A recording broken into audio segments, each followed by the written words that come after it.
Cette capsule fait partie de la formation à l'intention des membres des conseils d'administration des SDC de Montréal.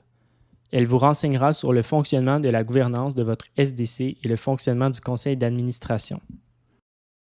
La formation et la constitution d'un conseil d'administration sont régies par des articles de la Loi sur les cités et villes et les règlements de la Ville de Montréal. Ces règles établissent un processus d'élection transparent et démocratique.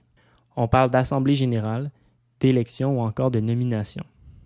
Sur le territoire d'une SDC se trouvent différentes places d'affaires, commerces de détail, restaurants, services professionnels et autres. Chacune d'entre elles paye une cotisation obligatoire à la Ville de Montréal qui reverse l'ensemble de la cotisation à la SDC. Les cotisants sont appelés membres et possèdent dès lors des droits et des devoirs envers la SDC, notamment un droit de vote lors des assemblées générales. Une SDC a habituellement 2 assemblées générales au cours d'une année. Le nombre d'assemblées est défini dans les règlements généraux de la SDC. C'est lors de la première assemblée de l'année, qui doit se tenir obligatoirement avant le 31 mars de chaque année, que 3 membres du conseil d'administration sont élus pour un mandat de 2 ans. L'année suivante, 3 autres membres seront élus pour un mandat de 2 ans. Ce système permet d'assurer une pérennité de l'organisation et un meilleur transfert des connaissances entre les membres du CA. La deuxième assemblée est une assemblée de budget, destinée principalement à adopter le budget de l'année suivante.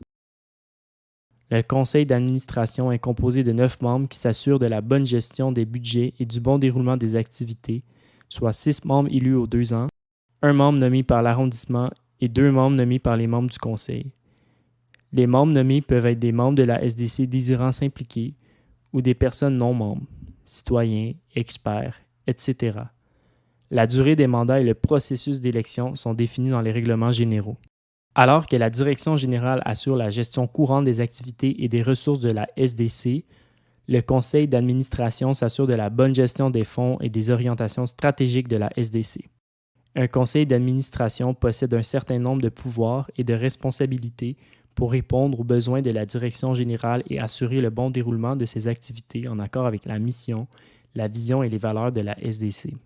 Le conseil d'administration est une instance de gouvernance à la fois consultative et décisionnelle où les membres avec la direction générale ont la possibilité d'échanger, d'orienter les discussions, de prendre des décisions dans l'intérêt de l'ensemble des membres du territoire afin d'en assurer l'attractivité et la notoriété, de convenir des actions à prioriser, d'adopter les états financiers annuels et de valider le plan d'action de la SDC en tenant compte des priorités d'action établies.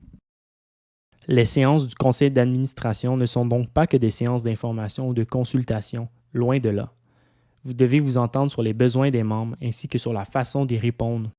Il est donc important que vous soyez présent pour bien rendre compte des préoccupations et des idées de ceux et celles que vous représentez.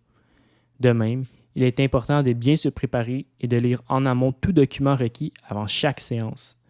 Encore une fois, ce pouvoir d'agir ensemble vous permettra de prendre les meilleures décisions en toute collégialité et dans l'intérêt primordial de l'ensemble des membres.